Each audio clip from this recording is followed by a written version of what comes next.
7.1ની તીવ્રતાની સાથે સાથે એનું કેન્દ્રબિંદુ જમીનથી 10 કિલોમીટર નીચે છે અને એના કારણે સુનામીની વોર્નિંગ પણ તાત્કાલિક જાહેર કરવામાં આવી છે। જે દ્રશ્યો આપણે અત્યારે બતાવી રહ્યા છે, જાપાનથી જે સૌથી પહેલી તસવીરો આવી રહી છે એ આપણે બતાવી રહ્યા છે, જેમાં સ્પષ્ટપણે દેખાય છે કે તીવ્રતા કેટલી ભયાવહ છે। જાપાન વર્ષોથી એની જે ટેક્ટોનિક પ્લેટ છે એમાં જે ખામી છે એના કારણે આવી તીવ્રતાના ભૂકંપનો સામનો કરતું આવ્યું છે। 5 થી 6 શહેરો એવા છે જાપાનના જે તટીય વિસ્તારમાં આવેલા છે, ત્યાં પણ અત્યારે વોર્નિંગ જાહેર કરવામાં આવી છે અને વધુ કેટલાક ભારે તીવ્રતાના આંચકા આવે એવી પણ વોર્નિંગ જાહેર કરવામાં આવી છે।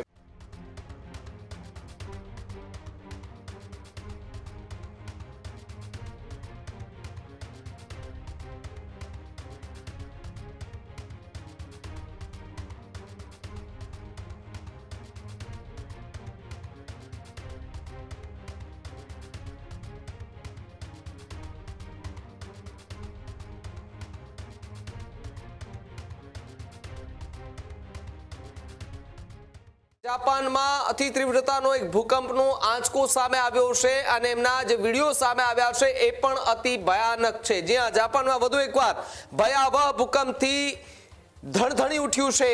જાપાનમાં ભૂકંપની તીવ્રતા રિક્ટર સ્કેલ પર 7.1ની નોંધાય છે।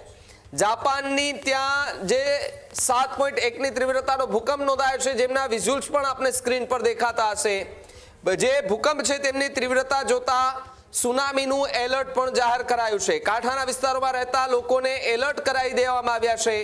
જાપાનના દક્ષિણી ટાપુ ક્યુસુ પર આ કુમામોટો હાલ પૂરતું કોઈ વ્યાપક નુકસાનની જાણકારી ત્યાં નથી થઈ, પરંતુ જે રીતે ભૂકંપનો આંચકો આવ્યો છે એ રીતે લગભગ બધું જે છે ત્યાં આખો વિસ્તાર જે છે તે ધણધણી ઉઠ્યો હતો। સાગા, ઓઈતા, મિયાઝાકીમાં આપાતકાલીન ચેતવણી જે છે તે આપી દેવામાં આવી છે। લોકોને પ્રશાસનના નિર્દેશનું પાલન કરવા માટેના આદેશો જે છે તે અત્યારે અહીંયા જાહેર કરી દેવામાં આવ્યા છે। એટલે કે મોલ હોય કે ખુલ્લું ક્યાંય વાતાવરણ હોય એ બધી જ જગ્યાએ આ ભૂકંપની અસર જે છે તે થઈ છે। એટલે કે 7.1ની તીવ્રતાનો ભૂકંપ જે છે તે નોંધાયો છે। ત્યાં રહેલા જે લોકો હતા જે મોલની અંદર, એમણે જે આંચકો અનુભવ્યો અને આંચકો અનુભવતા એ જે રાડારાડી પાડવા માંડી ગયા, કારણ કે ડર પેદા થઈ ગયો હતો। અચાનક શું થઈ ગયું? મુફદ્દલ જોડાયા છે મારી સાથે। મુફદ્દલ, જાપાનની અંદર વધુ એકવાર 7.1ની તીવ્રતાનો ભૂકંપ નોંધાયો છે, વિઝ્યુઅલ સામે આવ્યા છે, અતિ ભયાવહ દ્રશ્યો જે છે તે જોવા મળી રહ્યા છે। બિલકુલ, આપણે યાદ હશે કે થોડા સમય પહેલા જ જાપાનમાં ભૂકંપના આ જ પ્રકારની તીવ્રતાવાળા આંચકા આવ્યા હતા અને એ સમયે પણ જાપાનમાં કોઈ વ્યાપક નુકસાનની ખબર નહોતી આવી। અત્યારે જે તીવ્રતા છે એ પણ રિક્ટર સ્કેલ પર અતિ ભયાવહ કહેવાય એવી 7.1। જે દ્રશ્યો આપણે અત્યારે બતાવી રહ્યા છે, જાપાનથી જે સૌથી પહેલી તસવીરો આવી રહી છે એ આપણે બતાવી રહ્યા છે, જેમાં સ્પષ્ટપણે દેખાય છે કે તીવ્રતા કેટલી ભયાવહ છે અને 7.1ની તીવ્રતાની સાથે સાથે એનું કેન્દ્રબિંદુ જમીનથી 10 કિલોમીટર નીચે છે અને એના કારણે સુનામીની વોર્નિંગ પણ તાત્કાલિક જાહેર કરવામાં આવી છે। ક્યુશુ કરીને જે સ્થળ છે જ્યાં આ ભૂકંપ આવ્યો છે અને આની પહેલાં પણ ભૂકંપ આવ્યો હતો ત્યારે પણ લગભગ આની આસપાસની તીવ્રતા હતી। જાપાન વર્ષોથી એની જે ટેક્ટોનિક પ્લેટ છે એમાં જે ખામી છે એના કારણે આવી તીવ્રતાના ભૂકંપનો સામનો કરતું આવ્યું છે। એટલે ત્યાંનું જે ઇન્ફ્રા છે એ જ પ્રકારનું ભૂકંપ રોધક ઇન્ફ્રા છે। એના કારણે ઘણી બધી વાર વધારે તીવ્રતાના ભૂકંપના આંચકા હોય છે, છતાં પણ કોઈ વ્યાપક નુકસાન કે જાનહાનિના સમાચાર નથી આવતા। અત્યારે પણ એવા કોઈ સમાચાર નથી।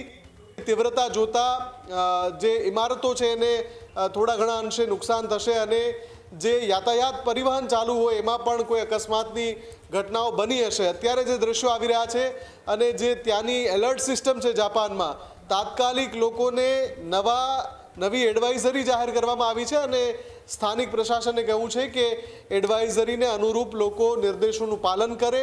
અને બીજું કે 5 થી 6 શહેરો એવા છે જાપાનના જે તટીય વિસ્તારમાં આવેલા છે, ત્યાં પણ અત્યારે વોર્નિંગ જાહેર કરવામાં આવી છે અને વધુ કેટલાક ભારે તીવ્રતાના આંચકા આવે એવી પણ વોર્નિંગ જાહેર કરવામાં આવી છે।